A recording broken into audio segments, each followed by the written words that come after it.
Allahumma shalli ala Muhammad.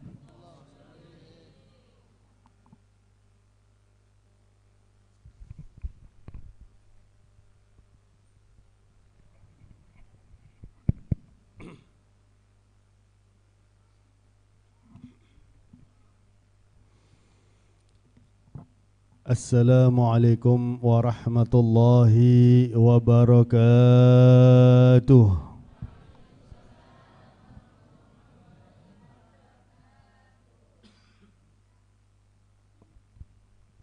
Alhamdulillah. Alhamdulillahilladzi ja'ala nabiyyana Muhammadan sallallahu alaihi wa ala alihi wa sahbihi wa sallama uswatan hasanah wa ba'athahu lil alamin rahmah. Allahumma fassalli wa sallim wa barik wa karrim wa syarrif wa azzim ala habibika wa nabiyyika wa safiyyika sayyidina wa maulana Muhammad مفتاح باب رحمة الله عدد ما في علم الله صلاة وسلاما دائمين بدوام ملك الله وعلى آله وصحبه عدد كل ذرة ألف مرة أما بعد. Yang saya hormati pimpinan Nurul Hayat Jember Al-Ustadz Abdul Latif beserta segenap pengurus atau karyawan Nurul Hayat Jember, yang saya hormati segenap pengurus masjid, para tokoh masyarakat, hadirin hadirat yang kita semuanya insyaallah dirahmati oleh Allah. Alhamdulillah, di pagi hari ini kita sama-sama dihadirkan oleh Allah di rumah Allah, di tempat yang paling dicintai oleh Allah di atas muka bumi ini. Sesuai hadis Nabi Muhammad sallallahu alaihi wa alihi wasallam, ahabbul biladi ila Allah masajiduha wa abghadul biladi ila Allah aswaquha. Tempat yang paling dicintai oleh Allah dari suatu daerah adalah masjid. Sedangkan tempat yang paling dibenci oleh Allah dari suatu daerah adalah pasar. Karena masjid mau tidak mau tempat taat. Bahkan Rasulullah mengajarkan kepada kita, kalau ada yang berdagang di masjid, kita melihat perdagangan orang tersebut sambil mengatakan la arbahallahu fi tijaratik. Semoga Allah tidak memberikan keuntungan dalam perdaganganmu, karena masjid itu mahallus sujud, tempat sujud alias tempat ibadah kepada Allah Subhanahu wa ta'ala. Dan masjid ini rumahnya Allah, bukan toko istilahnya. Tapi pasar kebanyakan orang lupa kepada Allah. Pasar terkadang ada tipu menipu dan lain sebagainya, sehingga dijadikan tempat yang dibenci oleh Allah Subhanahu wa ta'ala. Hadirin hadirat yang dimuliakan oleh Allah, apalagi kita sekarang sama-sama memperingati Maulid. Maulid itu waktu kelahiran. Kalau Maulud itu yang dilahirkan. Kita memperingati Maulid waktu kelahiran Nabi besar Muhammad sallallahu alaihi wasallam. Nabi Isa saja itu seorang nabi, seorang rasul. Itu memberi kabar tentang Maulid, memberi kabar tentang kelahiran. Wa mubasysyiran bi rasulin ya'ti min ba'di ismuhu Ahmad. Saya memberi kabar gembira dengan rasul. Jadi akan lahir rasul setelah Nabi Allah Isa, namanya Ahmad, salah satu nama Nabi Muhammad sallallahu alaihi wasallam. Nabi Isa saja menyebut ini sebagai kabar gembira. Maka kalau orang terima kabar gembira itu bagaimana sikapnya? Gembira atau sedih? Kalau sedih berarti orang itu stres berarti. Menerima kabar gembira ya gembira, namanya saja kabar gembira. Nah, hadirin hadirat yang dimuliakan oleh Allah, sesuai dengan tema meneladani Rasulullah SAW di zaman milenial. Karena Rasulullah itu memang teladan, dijadikan teladan oleh Allah bagi kita. Laqad kana lakum fi Rasulillahi uswatun hasanah. Laqad kana lakum, telah ada untuk kalian. Jadi malah disebutkan kita dulu. Laqad kana lakum, telah ada untuk kalian. Fi Rasulillah, di dalam diri Nabi Muhammad SAW, uswatun hasanah.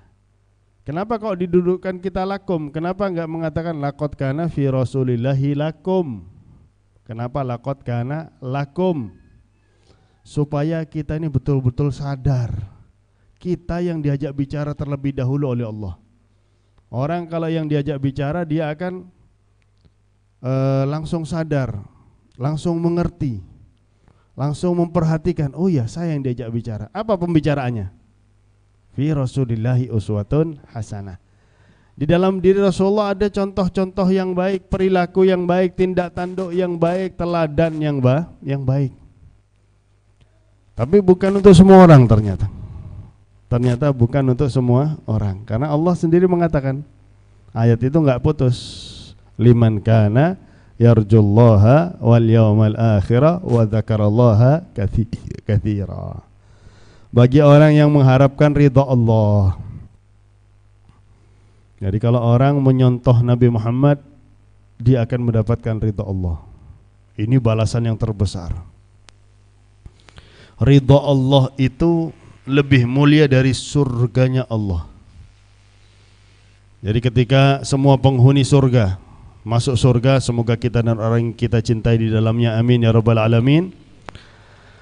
Maka Allah mengatakan uhillat alaikum ridwani fala askhat ba'daha abada.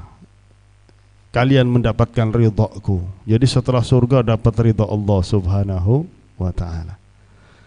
Ridha Allah inilah yang akan didapatkan bagi orang yang meneladani Rasulullah sallallahu alaihi wasallam. Ini balasan dari Allah yang besar. Wal yaumal akhir, bagi orang yang mengharapkan agar selamat kelak di hari akhir. Karena semakin banyak kita meneladani Rasulullah, semakin selamat di hari akhir. Semakin sedikit malah ngikuti yang lain. Malah sekarang ini ada anak-anak muda, apa tangannya seperti apa? Seperti ini. Apa koreo apa namanya itu? Yang dari Korea itu, tangannya diginikan, padahal ada pendapat Ustadz itu adalah bentuk salib. Naudzubillahi min dzalik. Apa namanya itu? Ya, tahu sendiri sudah.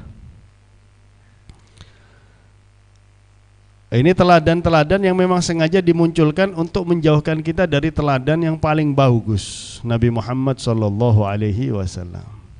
Wa dzakarallaha katsira, orang yang meneladani Rasulullah dia akan sering berzikir kepada Allah, dia akan sering menyebut nama Allah Subhanahu wa taala, dia akan sering ingat kepada Allah, dia akan sering merenungkan tanda-tanda kebesaran Allah Subhanahu wa taala.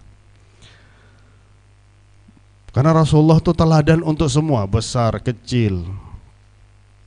Ketika kecil beliau menjadi teladan bagi anak-anak kecil, ketika remaja beliau menjadi teladan bagi anak-anak remaja, ketika dewasa, ketika menikah, ketika menjadi pemimpin, teladan di dalam bersahabat, teladan di dalam menjadi kepala rumah tangga, teladan di dalam bagi seorang guru dan muridnya, teladan bagi petinggi, bagi bawahannya. Teladan semuanya ada pada diri Nabi Muhammad sallallahu alaihi wasallam. Sehingga tinggal kita mempelajari sejarah hidup Nabi Muhammad. Dan subhanallah, mau enggak mau, karena beliau ini orang yang terhebat yang pernah ada, manusia yang paling sempurna yang pernah ada. Sampai-sampai orang barat pun meniru, meneladani. Yang diteladani cara tidur Nabi Muhammad. Mereka bilang cara tidur yang paling sehat berbaring dengan sisi kanan, tangan kanan di bawah, tangan kiri di atas. Yang nemukan itu profesor. Saya bilang Muhammad sudah lebih dulu nemukan daripada Anda. Sudah 1400 tahun yang lalu. Anda ini ketinggalan zaman, kita bilang. Ini Rasulullah memberikan teladan kepada kita dari bangun tidur sampai mau tidur. Bangun tidur baca doa. Rasulullah mengajarkan kepada kita ketika bangun tidur langsung yang diingat adalah Allah Subhanahu wa ta'ala. Bukannya bangun tidur noleh kanan, noleh kiri, nyari HP. Saya mau buat status, jadi lagi merem-merem gitu status. Bangun tidur guys, la ilaha illallah. OTW kamar mandi guys. Rasulullah ngajarkan kita bangun tidur langsung ingat kepada Allah. Karena selama kita tidur kita lupa sama Allah. Berapa jam kita tidur, lupa kita kepada Allah, tidak menyebut Allah karena tidur. Maka begitu bangun tidur langsung alhamdulillah, bersyukur kepada Allah. Karena diberi kenikmatan. Orang secapek apapun kalau sudah tidur hilang capeknya, nggak perlu vitamin. Saya kemarin baru pulang dari Pontianak, nyampe Surabaya itu di rumah hanya istirahat sebentar, acara tadi malam di Surabaya. Setelah acara ke sini, tapi kena tidur berapa jam tadi, hilang capeknya. Subhanallah. Orang sakit separah apapun, kalau dia melek matanya dia mengeluh dengan sakitnya. Tapi begitu tidur, ada nggak orang tidur mengeluh? Aduh, nggak ada. Wa ja'alna naumakum subata, dijadikan istirahat oleh Allah Subhanahu wa ta'ala. Subhanallah. Maka ketika bangun tidur kita bersyukur kepada Allah, alhamdulillah atas semua nikmat Allah, bisa tidur enak. Sementara ada orang yang kena penyakit insomnia, enggak bisa tidur. Kemudian bersyukur lagi, alladzi ahyani ba'dama amatani wa ilaihin nusyur. Rasulullah selalu mengingatkan kita agar kita selalu ingat kita ini akan kembali kepada Allah Subhanahu wa ta'ala. Kita kembali mau bawa apa?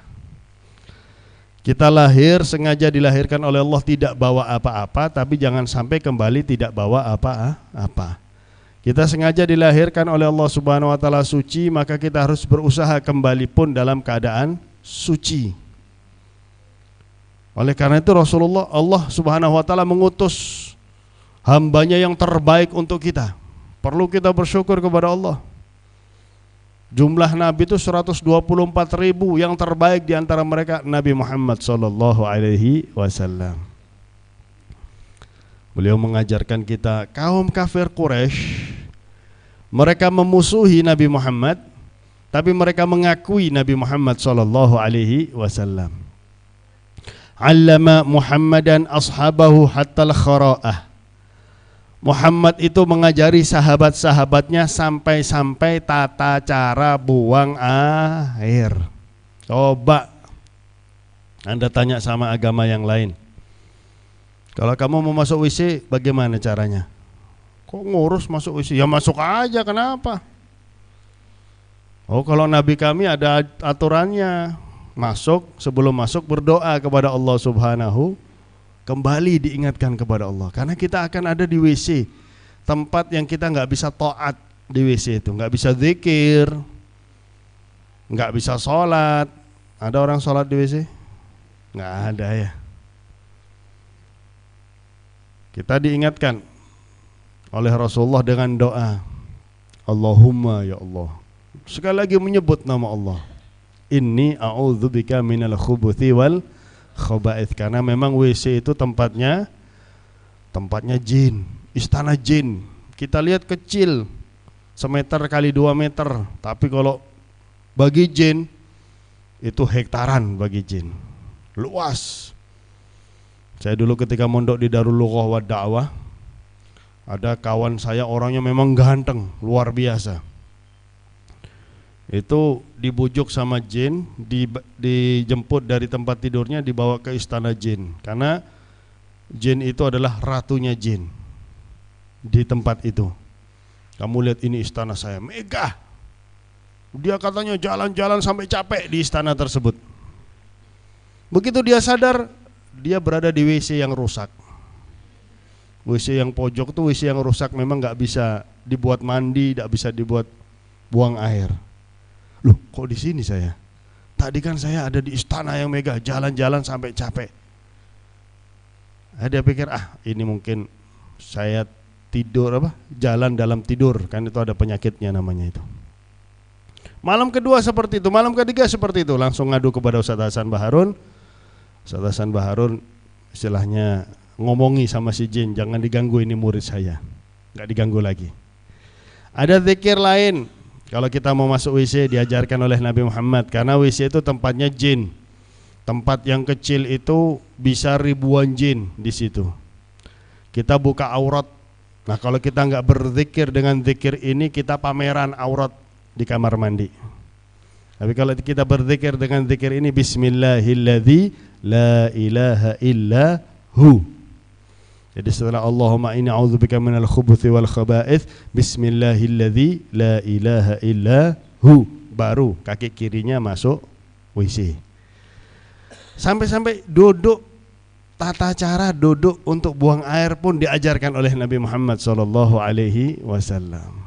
Nggak ada di agama yang lain, hanya ada di dalam agama Islam. Keluar kamar mandi kita diajarkan oleh Rasulullah untuk zikir lagi kepada Allah. Alhamdulillahilladzi adhaba 'annil adza wa 'afani. Segala puji syukur kepada Allah yang telah, subhanallah, ini masuknya berbeda-beda. Masuknya berbeda-beda, ada nasi jagung, sekarang ada nasi mandi, ada nasi biryani. Oh, nasinya banyak macam-macam sekarang. Saya kalau di rumah di Surabaya makan nasi merah, ya, untuk mengurangi. Kalau makan nasi putih, timbangannya bisa nambah. Orang makannya macam-macam, warnanya macam-macam, ada nasi hitam dan lain sebagainya. Keluarnya sama, subhanallah. Minum macam-macam, keluarnya pun sama. Mana ada pabrik yang seperti ini? Pabrik nggak bisa sembarangan benda masuk ke alatnya, hanya benda yang memang dikhususkan untuk alat tersebut. Itu alatnya masing-masing itu. Oh, nasi merah masuknya ke sini, nasi putih masuknya ke sini.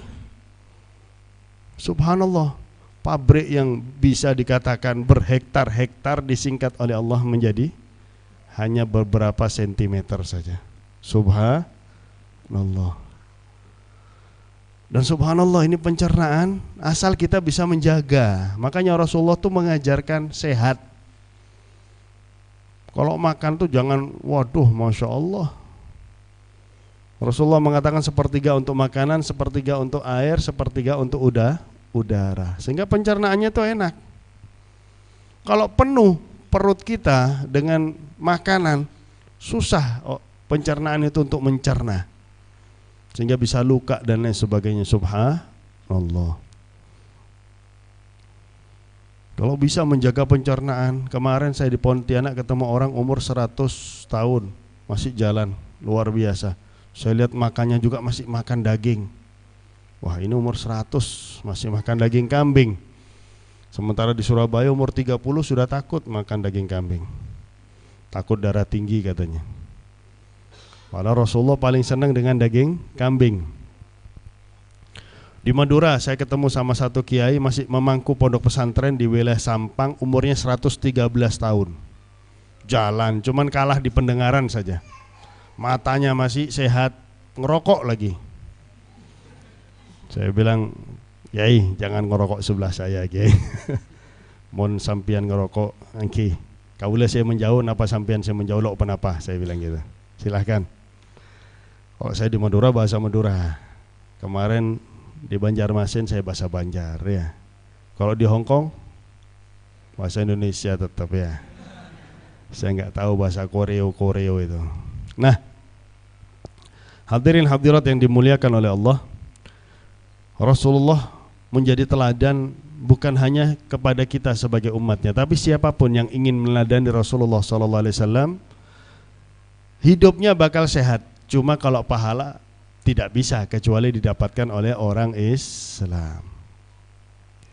Rasulullah mengajarkan kita makan pakai tangan. Subhanallah.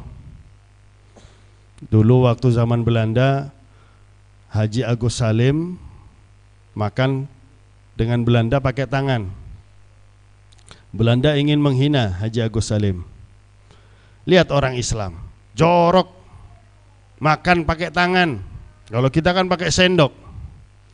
Haji Agus Salim nggak jawab pakai dalil. Ini orang non Muslim. Dan juga nggak marah, karena ini orang nggak tahu. Katanya Haji Agus Salim, yang jorok itu siapa? Yang jorok itu siapa? Ini tanganku sendiri masuk ke mulutku sendiri.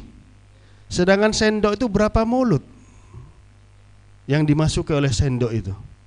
Itu sendok berapa mulut? Meskipun dicuci tapi dipakai oleh berapa mulut ini sendok? Yang jorok siapa?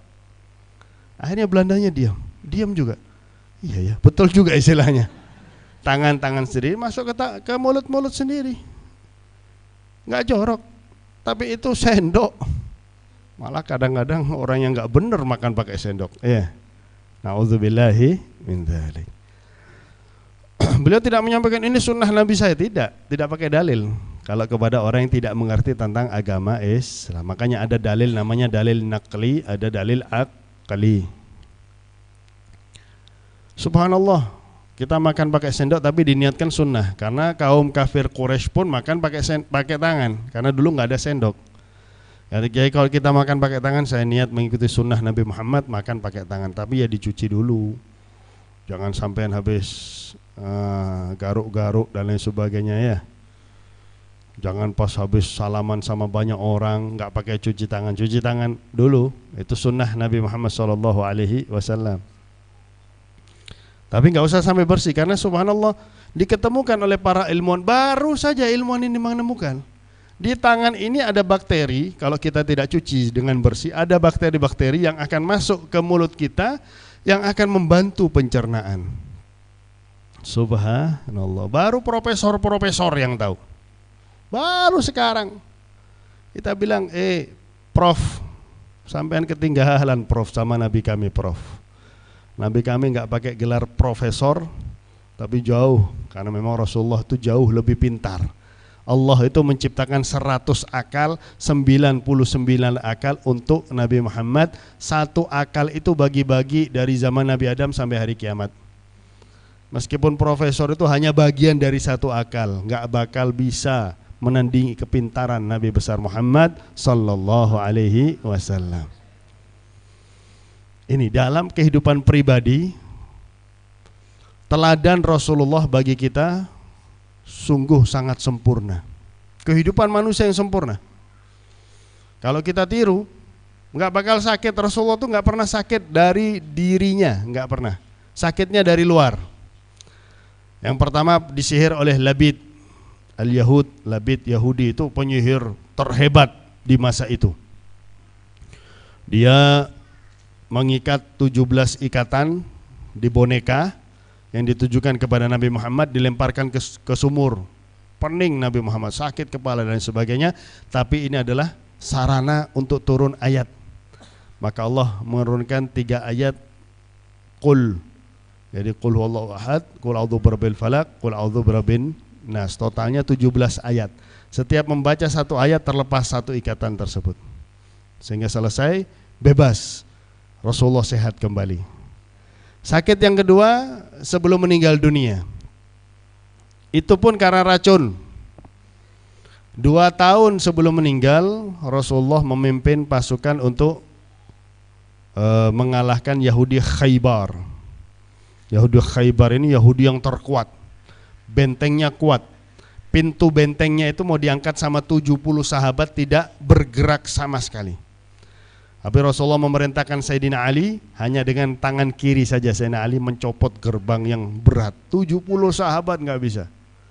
Ini padahal sahabat ini besar-besar, badannya kuat-kuat, makan kambing, bukan kayak kita makan tempe. Makanya pantasan ngantuan kita ini ya, karena sukanya makan di Nurul Hayat. Kalau sudah kurang kerjaan sudah delosor sudah. Kuat-kuat para sahabat itu, apalagi Sayyidina Ali bin Abi Thalib yang memang memiliki kekuatan melebihi 40 sahabat. Itu satu tangan kiri aja copot, dilempar sejauh-jauhnya di belakang pasukan, di belakang ribuan orang, jauh beliau ngelempar. Akhirnya berhasil dimenangkan oleh umat Islam. Ada wanita Yahudiyah bilang, tanya sama sahabat, Nabi kalian ini suka makan apa? Kambing. Mertua saya itu darah tinggi. Mertua saya darah tinggi. Tapi kalau 3 hari nggak makan kambing justru pusing. Nggak tahu kalau sekarang ya. Dulu 3 hari nggak makan kambing pusing. Tahun lalu kecelakaan. Wah, mungkin sekarang agak kurang makan kambingnya ya. Kakek saya di Bogor periksa ke dokter, darah tingginya naik. Habib, jangan makan kambing Habib ya. Iya dok. Dikasih obat. Ini Habib, konsumsi obat ini. Iya dok. Dari dokter mampir ke pasar beli kambing 2 kilo. Beli daging kambing 2 kilo. Istrinya tanya, Habib, sama dokter disuruh apa? Disuruh makan kambing. 2 kilo dimakan selama 3 hari. Hari keempat datang lagi ke dokter, tensi turun tensinya. Wah, Pak Habib makan obat saya. Ini obat kamu masih utuh. Kasihkan ke pasien yang lain. Saya makan kambing. Bingung dokternya. Subhanallah. Tapi memang ada caranya supaya kambing itu tidak menaikkan darah dan tidak kolesterol. Kalau pengen tahu caranya ke Surabaya, ke rumah mertua saya. Kalau saya tidak tahu. Nah, Nabi kami suka kambing. Bagian mana yang paling disukai oleh Nabi kalian? Paha kanan atas. Itu yang paling disukai oleh Nabi Muhammad. Oke, ini saya punya kambing sembelih. Nanti saya yang masak. Sembelih, dimasak oleh wanita Yahudi tadi kambing guling. Setiap 1 kali putaran, wanita Yahudi tadi menebarkan racun di daging kambing sehingga racunnya itu meresap. Ya, kalau orang buat kambing guling tuh enak berarti bumbunya memang meresap. Jadi ketika guling disiram bumbu, itu meresap bumbunya. Paha kanan atas yang paling banyak racunnya. Setiap sekali putaran ditaburi racun. Setiap saat itu sampai matang. Sudah matang, ini ambil kambingnya sudah matang. Karena dicampur dengan bumbu juga racun tersebut, jadi baunya juga harum. Disuguhkan dan dipotek paha kanan atas, disuguhkan kepada Nabi Muhammad, sisanya dibagikan kepada para sahabat. Rasulullah nunggu semua sahabatnya dapat bagian daging kambing, maka beliau memegang kambing paha kanan atas tersebut. Sahabat-sahabat yang lain ada yang kelaparan langsung makan. Ini bukan paha kanan atas yang racunnya paling banyak, langsung makan, mati di tempat. Rasulullah ketika menempelkan daging kambing tersebut, ini daging kambing yang sudah matang, ke bibir Nabi Muhammad, daging kambing itu bicara kepada Nabi Muhammad SAW. Inni masmumun ya Rasulullah, saya ini ditaburi racun ya Rasulullah. Daging kambing yang sudah matang. Ini mukjizat Nabi Muhammad yang luar biasa. Dan semua makhluk di atas muka bumi ini tahu siapa Nabi besar Muhammad SAW. Masih bayi saja kita dengarkan bagaimana ketika Halimatus Sa'diyah membawa beliau dari Mekah menuju rumahnya di Bani Sa'ad. Sepanjang jalan katanya Halimatus Sa'diyah, saya tidak melewati pohon, ma marraitu bihajarin wala madarin illa wasallamu ala Rasulillah. Saya tidak melewati pohon, tidak melewati batu kecuali ada yang mengucapkan salam kepada Nabi Muhammad. Assalamualaikum ya Rasulullah, ditoleh, enggak ada orangnya. Assalamualaikum ya Rasulullah, ditoleh, hanya ada pohon, enggak ada orangnya. Yang sini batu, sini pohon, kadang sini batu. Semua mengucapkan salam padahal masih bayi. Mereka tahu dari aroma. Nabi Muhammad itu memiliki aroma bahwasanya beliau adalah Nabi akhir zaman, Nabi yang paling mulia. Ini daging kambing yang sudah matang. Ketika tahu ini bibirnya Nabi Muhammad, dia mengatakan ini masmumun ya Rasulullah, tapi karena sudah nempel di bibir dan karena racunnya paling banyak, langsung masuk ke dalam tubuh Rasulullah dan mengendap di tubuh Rasulullah sekitar 2 tahun.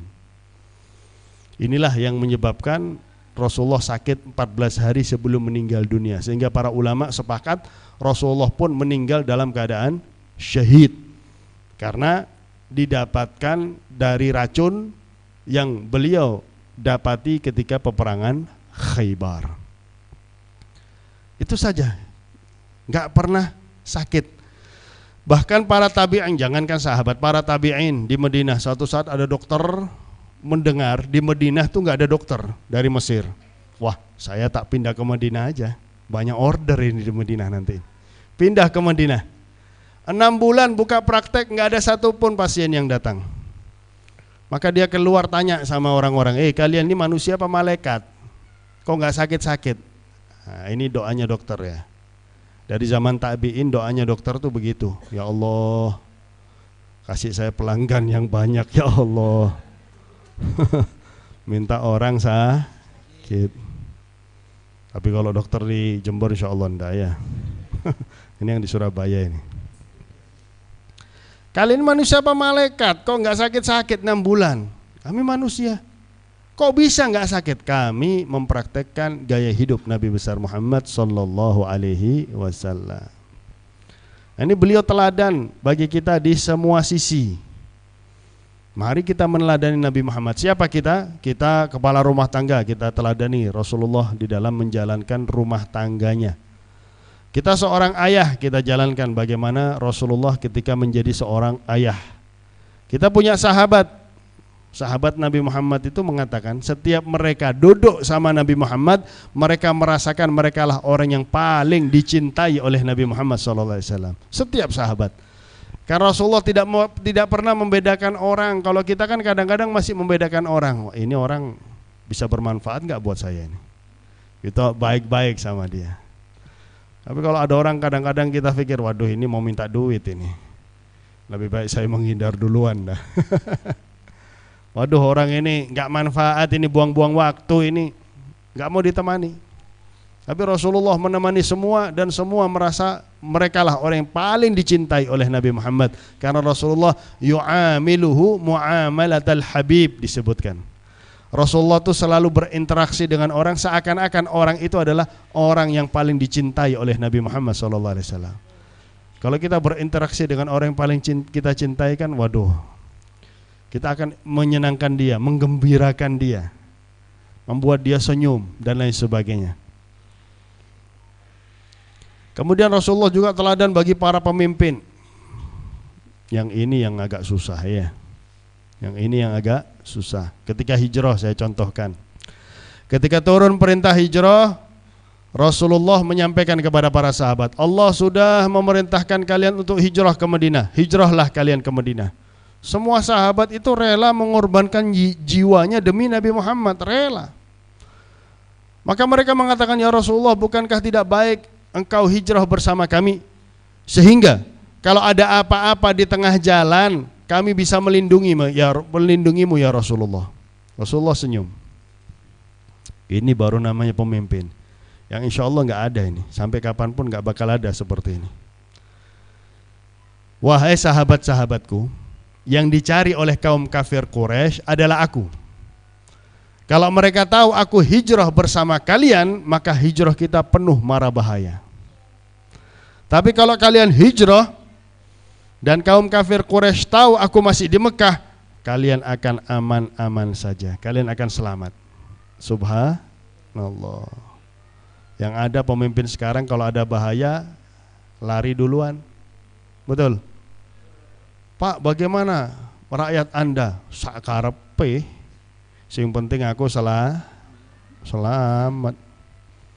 Ini luar biasa. Berada di kampungnya musuh, nggak takut sama sekali Nabi Muhammad karena sangat yakin dengan Allah Subhanahu wa Ta'ala. Dan juga belum ada turun perintah hijrah bagi Nabi Muhammad, hanya bagi sahabatnya dulu.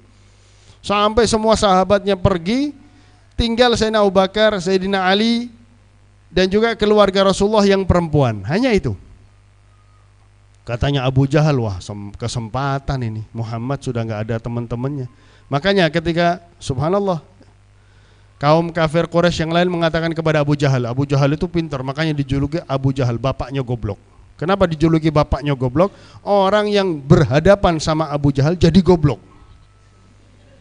Jadi ini pembawa kegoblokan ini Abu Jahal ini. Gak ada orang yang pernah bisa menang adu argumen dengan Abu Jahal kecuali Nabi Muhammad SAW. "Hei Abu Jahal, ini sahabat-sahabat Muhammad minggat semua dari Mekah. Terus, apa nggak lebih baik kita larang mereka?" Biar aja," dia bilang. "Biar aja. Ditinggalkan dia oleh para sahabatnya, tinggal dia sendiri, bisa kita beresi dia. Biar aja, biar aja." Makanya aman-aman para sahabat tuh hijrah, nggak ada gangguan sama sekali. Karena mereka tahu Rasulullah masih di Mekah. Subhanallah. Pernah juga Rasulullah mendapatkan hadiah segelas susu. Ini cuman praktek aja.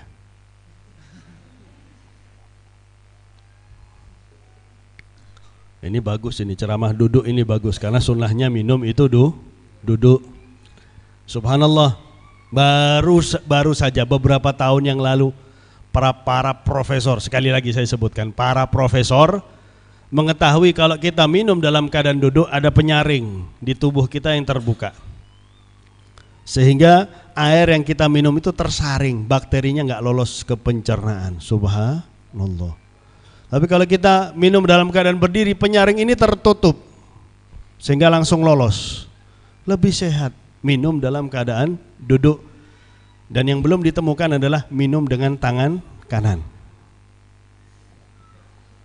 Ini yang belum ditemukan oleh para profesor. Masih banyak mereka kalau mau membongkar kehidupan Nabi Muhammad, karena Nabi Muhammad manusia yang paling sempurna.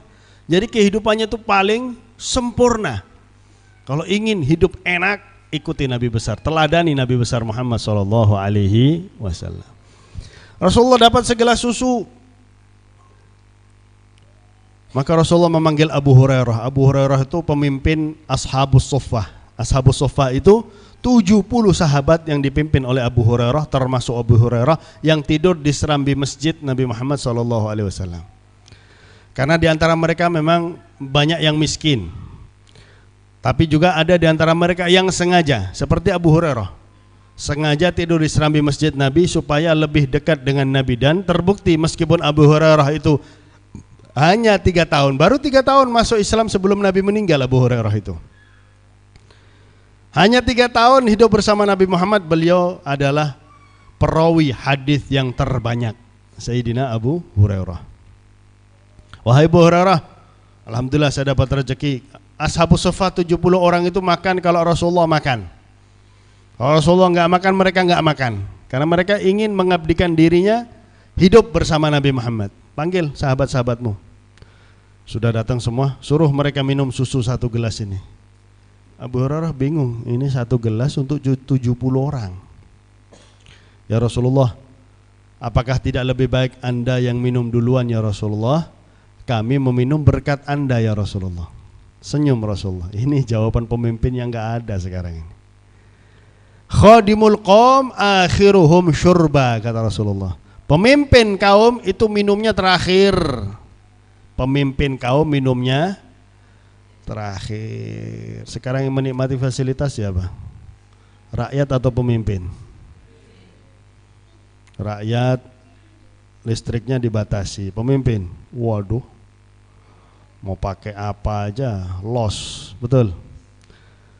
Rakyat mau beli mobil susah, baru jadi anggota dewan sudah dapat mobil gratis dari kita itu mobilnya. Itu mobil rakyat itu. Makanya saya sendiri agak geram kalau ngelihat mobil plat L ada di Pasuruan, mobil merah plat L ada di Pasuruan. Ini apa ini? Mobil rakyat dipakai. Ini khianat namanya. Ini namanya khianat. Sayyidina Umar bin Al-Khattab ketika beliau memimpin, ada orang datang kepada beliau, "Wahai Amirul Mukminin, malam-malam saya ingin ngadu." "Sebentar, kamu mau ngadu ini urusan apa?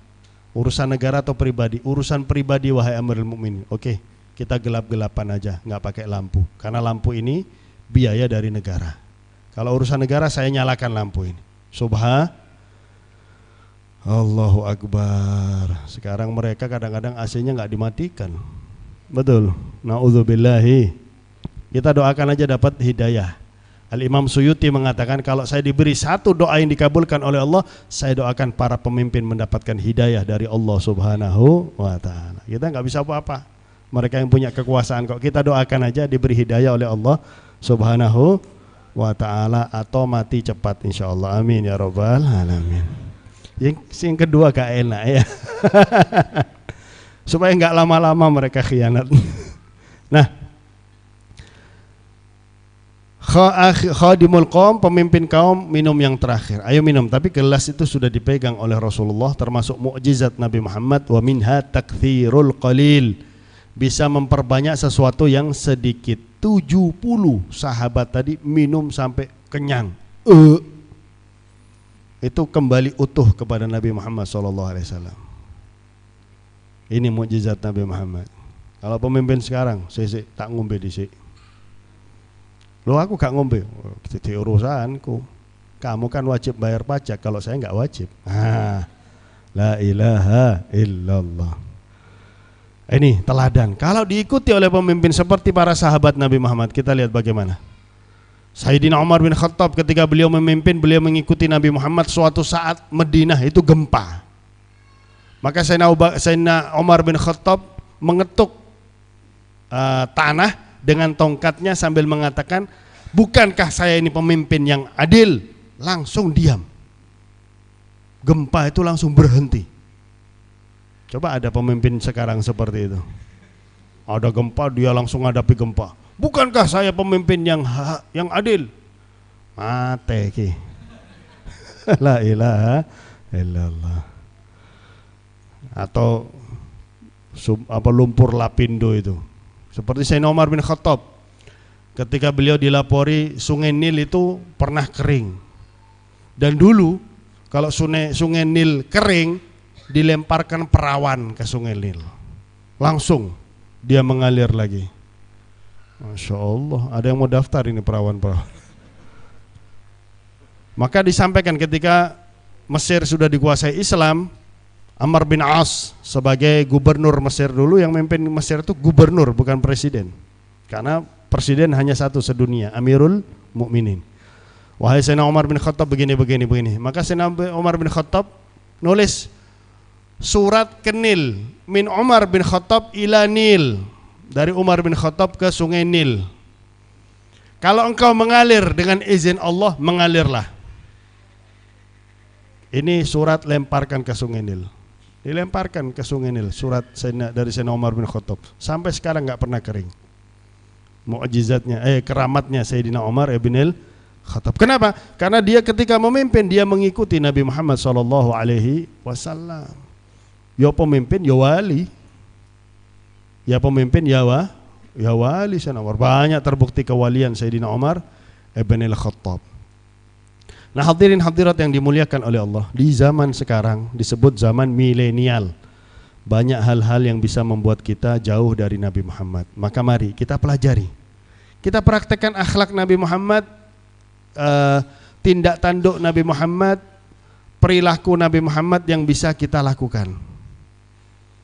Kalau mau sholat pakai gamis silahkan, karena gamis ini memang desainnya Nabi Muhammad SAW. Baju yang hanya sekali pakai, karena kaum kafir Quraisy itu mereka pakai banyak baju. Semakin banyak menunjukkan tingkat perekonomian mereka, semakin bagus menunjukkan tingkat perekonomian mereka. Maka Rasulullah mendesain baju yang sederhana. Meskipun terkadang beliau pakai gamis juga, tapi hanya satu tumpuk saja, enggak bertumpuk-tumpuk seperti kaum kafir Quraisy. Dan juga kalau punya jenggot bisa melihara jenggot. Ini sunnah yang enak ini. Enggak terasa, satu hari satu malam 24 jam kita yang punya jenggot, yang enggak punya jenggot mari dipelihara jenggotnya ya. Jangan dicukur. Jangan takut kelihatan tua, jangan. Orang punya jenggot tuh lebih ganteng. Katanya orang Singapura lebih handsome. Kalau enggak punya jenggot kelihatan, ini masih kecil ini orang ini, umurnya masih kecil. Dianggap masih kecil gitu. Tapi kalau punya jenggot, wah, orang lebih. Kita nggak nyari itu. Kita melihara jenggot karena ingin mendapatkan pahala sunnah. 24 jam kita ditulis, setiap detiknya sunnah, melaksanakan sunnah, memelihara jenggot. Kan enak, nggak berat, dan sangat enak sekali kalau melihara jenggot itu. Kita lakukan. Kita teladani apa yang bisa kita teladani dari kehidupan Nabi Muhammad SAW. Terutama dalam kehidupan berumah tangga, Sekarang namanya artis itu kawin cerai biasa. Artis itu kawin supaya terkenal lagi. Kalau sudah nggak terkenal lagi dia cerai supaya muncul lagi beritanya. Itu namanya artis. Kawin cerai untuk sensasi saja. Artis kalau sudah nggak terkenal umroh, itu biasa. Saya pernah ketika umroh bawa rombongan ketemu artis. Saya mau cari siwak waktu itu. Saya bawa 3 orang, 3-tiganya foto sama si artis gantian, saya yang foto. Artisnya laki-laki. Artisnya ini laki-laki, penyanyi dangdut. Saya yang foto. Ayo foto. Terus mereka bilang, Habib nggak foto? Enggak, ayo jalan. Saya jalan terus. Ini artisnya bengong lihat saya. Ini kok nggak mau foto? Akhirnya orang-orang itu tanya, kenapa Habib nggak mau foto? Kalau dia orang alim besar, saya mau foto. Dia ini siapa? Nggak taunya sekarang masuk penjara dia. Na'udzubillahi min dzalik. Kalau nggak terkenal umroh, nggak terkenal haji, itu namanya artis, cari sensasi. Ya makanya sampai disebut kawin cerai itu keren katanya. Na'udzubillahi min dzalik. Perceraian adalah sesuatu yang halal tapi yang paling dibenci oleh Allah Subhanahu wa taala. Kita lihat rumah tangga Rasulullah tidak ada perceraian sama sekali. Meskipun Rasulullah hidupnya miskin, pernah 3 bulan nggak masak. Rumahnya Rasulullah tuh 3 bulan nggak masak, alias 3 bulan hanya makan keringan kurma. Dapurnya apinya nggak menyala selama 3 bulan. Maka dalam Aqidatul Awam, kalau kita hafal Aqidatul Awam, disebutkan Rasulullah tuh pernah menawarkan kepada para istrinya, kalau ada yang mau dicerai, antis'i niswatin wafatil Mustafa khuyyirna fakhtarna nabiyil muktafa. Rasulullah pernah menawarkan, wahai istri-istriku, kalau diantara kalian ada yang mau aku cerai, silahkan, gak apa-apa. Karena kalian hidup sama aku ini sengsara, 2 hari 3 hari gak makan betul gak makan. Kalau kita Masya Allah, 1 hari yang wajib fardu ain itu 3 kali, belum yang fardu kifayah, belum yang sunnah muakkadah. Kalau masalah makan Masya Allah luar biasa. Tapi para istri Nabi Muhammad diberi pilihan, mungkin ketika kalian cerai dari aku, kalian bisa kawin sama orang lain yang bisa menyenangkan kalian, katanya Nabi. Mereka mengatakan, kami semua memilihmu ya Rasulullah, hidup bersamamu ya Rasulullah. Para sahabat saja, jangankan istri Nabi, para sahabat saja kalau lapar, mereka bilang, kalau kami 1 hari 2 hari gak makan, kami nyari Nabi Muhammad. Begitu memandang wajah Nabi Muhammad, hilang ini rasa lapar ini, apalagi istrinya. Nah mari saya mengajak diri saya pribadi, hadirin hadirat sekalian, di zaman ini yang bisa menyelamatkan kita hanyalah kehidupan Nabi Muhammad, perilaku Nabi Muhammad, apa yang dilakukan oleh Nabi Muhammad. Apalagi Rasulullah telah menyampaikan, man ahya sunnati inda fasadi ummati kana ma'i fil jannah. Ada yang disebutkan, man ahya sunnati faqad ahabbani wa man ahabbani kana ma'i fil jannah. Barang siapa yang menghidupkan sunnahku, berarti dia telah mencintai aku, kata Nabi Muhammad. Jadi memang tanda cinta itu mengikuti yang dicintai. Bukan hanya cinta sekedar bicara cinta. Banyak orang bicara cinta tuh bisa, tapi ngikuti itu tanda cinta. Tanpa bicara dia mengikuti, berarti dia cinta kepada Nabi Muhammad SAW. Dan barang siapa yang cinta bersama aku, cinta kepadaku, dia akan kelak bersama aku di surganya Allah Subhanahu wa taala. Dan sunnah Nabi Muhammad, kehidupan Nabi Muhammad itu yang akan membentengi kita dari keburukan zaman. Ini zamannya udah buruk. Na'udzubillah min dzalik. Kemaksiatan merajalela, kezaliman merajalela. Yang bisa menyelamatkan kita adalah kehidupan Nabi Muhammad, pribadi Nabi Muhammad sallallahu alaihi wasallam. Semoga dengan berkat acara pagi hari ini, kita dan orang yang kita cintai diampuni semua dosanya oleh Allah. Kita dan orang yang kita cintai dihapuskan kemaksiatannya oleh Allah. Kita dan orang-orang yang kita cintai dijadikan sebagai hamba-hamba Allah yang beriman, yang bertakwa, yang saleh, salihah, yang mudah melaksanakan segala perintah Allah, mudah pula menjauhi larangan-larangan Allah. Semoga kita dan orang-orang yang kita cintai diberi taufik dan hidayah oleh Allah, sehingga kita dan mereka cinta taat, benci maksiat. Semoga kita dan orang-orang yang kita cintai dikabulkan semua hajatnya oleh Allah, dimudahkan semua urusannya oleh Allah, terutama segenap hajat Nurul Hayat, segenap urusan Nurul Hayat. Kita dan orang yang kita cintai diberi rezeki yang banyak, yang halal, yang barakah, dan juga terutama Nurul Hayat. Kita dan orang yang kita cintai dipanjangkan umurnya di jalan taat kepada Allah, taat kepada Nabi besar Muhammad sallallahu alaihi wasallam dalam keadaan sehat wal afiat. Ya Allah, ya Allah, ya Allah, mudahkanlah kami dan orang yang kami cintai meneladani Nabi Muhammad sallallahu alaihi wasallam, mengikuti Nabi besar Muhammad sallallahu alaihi wasallam. Jadikanlah kami dan mereka sebagai hamba-Mu yang selalu mengidolakan Nabi Muhammad.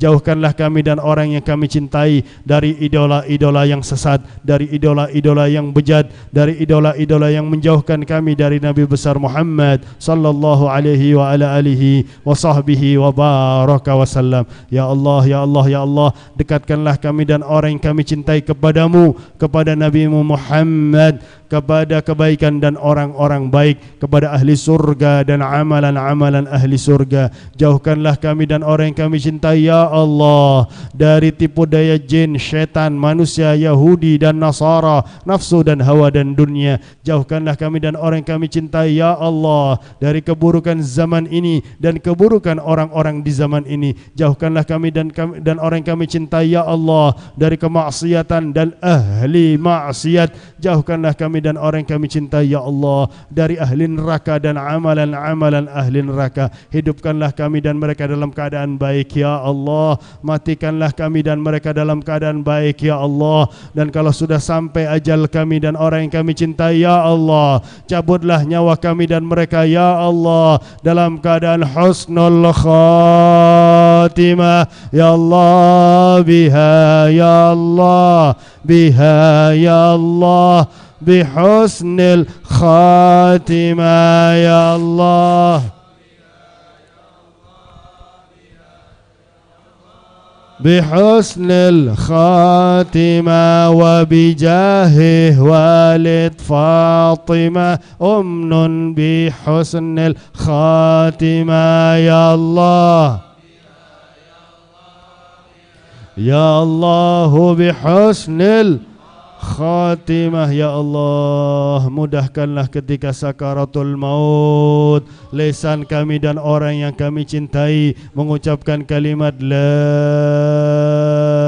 ilaha illallah. Ringankanlah sakaratul maut kami dan mereka ya Allah. Jadikanlah kematian kami dan mereka sebagai rahmat, jangan sebagai azab ya Allah. Betapa banyak hamba-Mu yang Kau cabut nyawanya ketika sujud di malam Jumat, hari Selasa, hari yang mulia di bulan Ramadan. Maka kami mohon ya Allah, cabutlah nyawa kami dan orang yang kami cintai dalam keadaan taat ya Allah. Tunjukkan ketika sakaratul maut tempat kami dan orang yang kami cintai adalah surga ya Allah, sehingga pada saat itu kami dan mereka cinta kematian, rindu ingin bertemu denganmu ya Allah. Engkau pun rindu ingin bertemu dengan kami dan mereka ya Allah. Ya Allah, keluarga kami yang sudah meninggal dunia, angkatlah siksa kubur dari mereka, berikanlah nikmat kubur kepada mereka.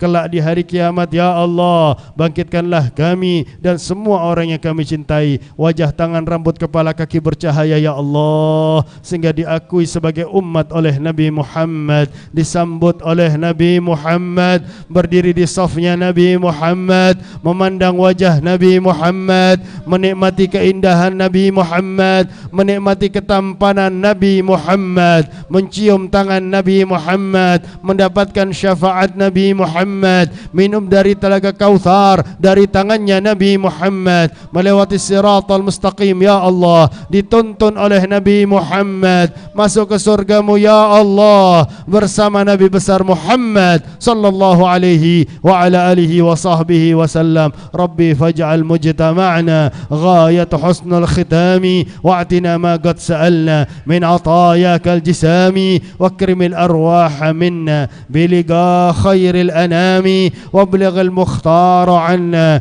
min salatin wa salami wa sallallahu ala sayyidina Muhammadin wa ala alihi wa sahbihi wa baraka wa sallam walhamdulillahi rabbil alamin wal afu minkum thumma assalamu alaikum warahmatullahi wabarakatuh.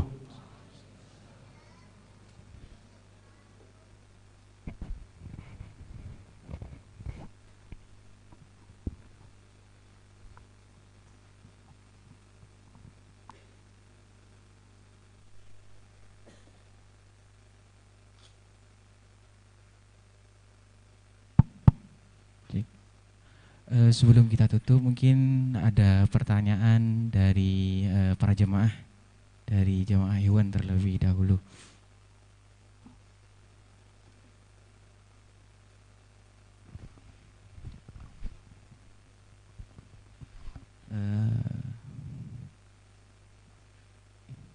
Ini Habib, mohon maaf. Ini ada pertanyaan dari jamaah akhwat. Mohon penjelasannya Habib perihal meneladani Rasulullah Shallallahu Alaihi Wasallam, di mana beberapa waktu lalu ramai berita tentang cadar dan celana cingkrang yang identikan sebagai teroris. Bagaimana kita menyikapinya? Ini saja Habib. Assalamualaikum warahmatullahi wabarakatuh. Ya, itu sudah jelas pendapat yang salah, ya. Karena cadar, dia mengatakan cadar tidak ada dalam Al-Quran. Ini orang jelas nggak paham Al-Quran. Na'udzubillah, siapapun dia, mau dia menteri agama kayak, mau dia presiden kayak, kalau dia nggak ngerti harusnya tanya. Makanya di Al-Quran Allah menyampaikan fas'alu ahla dzikri in kuntum la ta'lamun. Tanya sama orang alim kalau nggak tahu.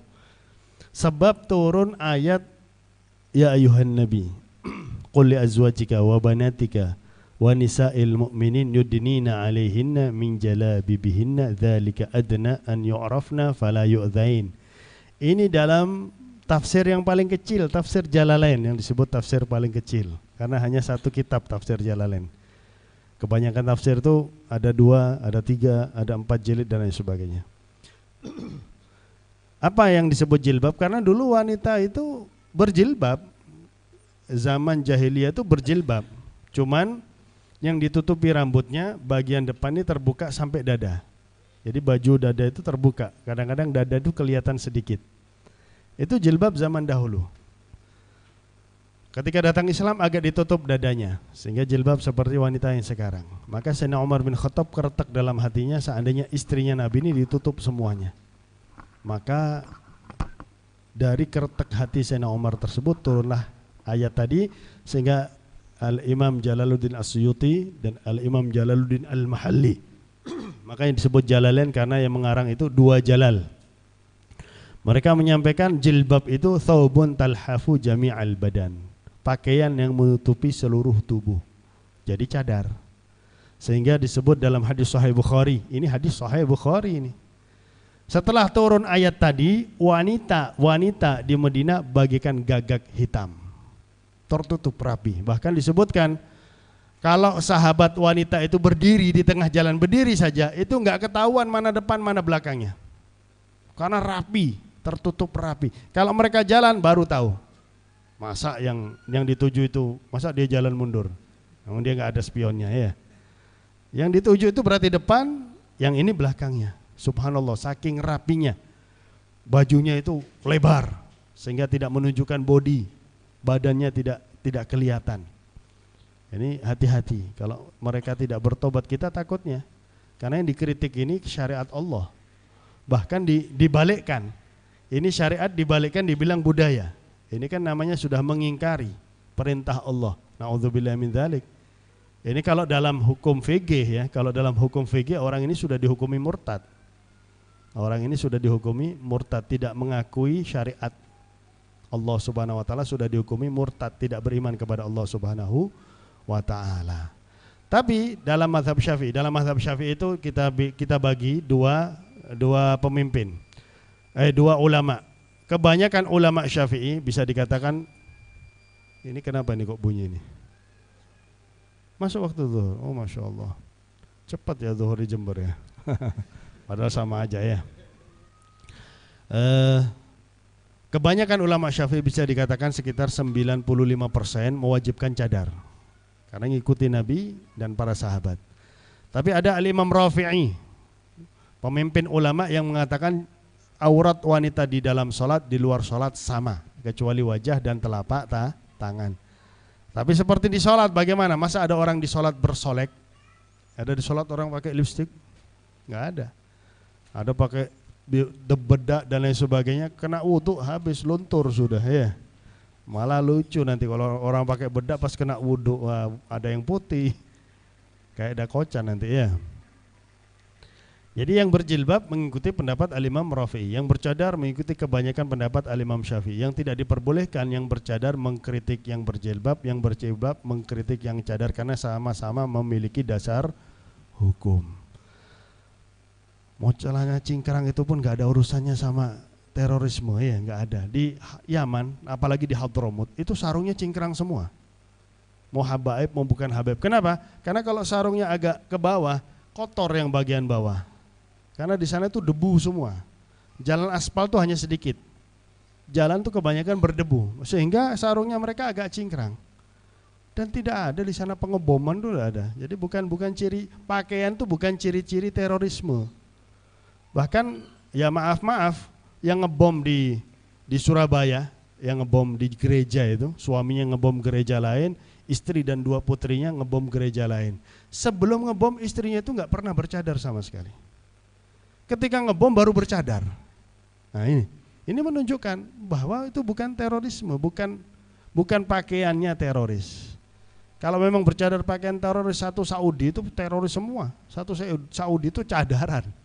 Karena mereka sudah menjadi hukum negara, terutama Mekah, Madinah, penduduk asli harus pakai cadar, wajib pakai cadar. Kalau pendatang tidak diwajibkan, tapi penduduk asli wajib pakai cadar. Mekah, Madinah, khusus Mekah, Madinah. Jadi sikap kita bagi akhwat yang bercadar, bagi ikhwan yang celana cingkrang, kita bilang anjing menggonggong, kafilah tetap berlalu sudah. Gak usah diperdulikan. Kita tetap menjalankan syariat Allah, syariat Nabi besar Muhammad sallallahu alaihi wasallam. Seharusnya bukan itu urusannya orang yang dianggap mengurusi agama di negara ini. Seharusnya dia bagaimana ngelarang wanita-wanita pakai celana pendek, pakai rok mini. Ya setidak-tidaknya ditutup itu pahanya istilahnya. Jangan dipamerkan. Itu kan yang akan menimbulkan perkosaan dan lain sebagainya. Seharusnya dia betul-betul menjalankan agama. Seharusnya enggak berjilbab, disuruh berjilbab seharusnya itu. Kalau memang mau. Seharusnya itu tanggung jawabnya dia kelak di hari kiamat. Dia mengurusi agama satu Indonesia, tapi dibiarkan orang maksiat, dibiarkan. Wanita tidak berjilbab dibiarkan. Malah yang melaksanakan syariat Islam dia mau larang. Nah ini bahaya ini. Bagaimana keadaannya kelak di hadapan Allah Subhanahu wa ta'ala. Kita akan diminta pertanggungjawaban oleh Allah Subhanahu. Makanya ada cerita Abu Nawas ya. Sering-seringnya dibilang Abu Nawas itu orang lucu. Memang dia melucukan diri sendiri. Karena bapaknya itu mufti. Ketika mau meninggal bapaknya bilang, "Wahai Abu Nawas, cium telinga kanan saya." Dicium biasa saja. Cium telinga kiri saya, dicium busuknya luar biasa. Makanya Abu Nawas tanya, "Kenapa?" "Ini yang terjadi kalau kamu jadi mufti." Wah, sudah enggak mau jadi mufti dia. Gak mau melanjutkan bapaknya, maka dia pura-pura gila Abu Nawas. Padahal alim Abu Nawas itu. Namanya Abu Nuwas. Dibilang Abu Nuwas karena dia sering ngantuk. Abu Nuwas. Itu pun dia buat-buat supaya dia tidak dipilih sebagai mufti. Nanti orang akan bilang, apa itu mufti ngantukan itu istilahnya. Dia menghindar dari jabatan. Orang dulu tuh malah menghindar dari jabatan. Kalau sekarang, Masya Allah. Sampai utang sana utang sini mau mencalonkan, tidak jadi stres. Na'udzubillahi min dzalik. Ini akibat ya, kalau disebutkan dalam suatu hadis ini, akibat kalau ilmu dicabut oleh Allah dengan matinya orang-orang alim. Sehingga orang akan memilih pemimpin yang bodoh, mereka sesat dan menyesatkan. Ini yang terjadi. Maka karena istri saya juga bercadar ya. Jadi kita sebagai keluarga yang memiliki istri keluarga yang bercadar ini sendiri kadang-kadang khawatir dengan keadaan negara ini. Kalau seperti ini kita khawatir. Umat Islam kalau selalu ditekan, jangan salahkan. Kalau para ustadz menggerakkan anggotanya untuk jihad di jalan Allah Subhanahu wa taala, jangan disalahkan. Kalau umat Islam selalu ditekan. Karena selama ini memang umat Islam selalu ditekan, sabar. Kita sabar. Kita pakai anunya orang Jawa, sing waras ngalah. Ya. Iku lah wong sampel iku ya. Sing waras ngalah sudah, tenang aja sudah. Tapi kalau selalu ditekan, wah hati-hati Anda, hati-hati. Kalau semangat jihad dimunculkan oleh Allah Subhanahu wa taala, maka akan terjadi revolusi. Semoga tidak terjadi, semoga tetap aman negara kita, semoga para pemimpin diberi hidayah oleh Allah Subhanahu wa taala. Amin ya rabbal alamin. Alhamdulillahirrabbilalamin. Terima kasih banyak Habib Ubaidillah. Mudah-mudahan bisa bermanfaat bagi kita semuanya. Alhamdulillahirrabbilalamin. Acara demi acara sudah kita lalui bersama. Mudah-mudahan apa yang kita dapatkan bisa kita lalui dalam kehidupan sehari-hari. Dari kami, apabila ada kata-kata yang kurang bermanfaat, kami minta maaf yang sebesar-besarnya. Kita tutup dengan pembacaan doa kafaratul majlis. Subhanakallah bihamdika asyhadu an la ilaha illa anta astaghfiruka wa atubu.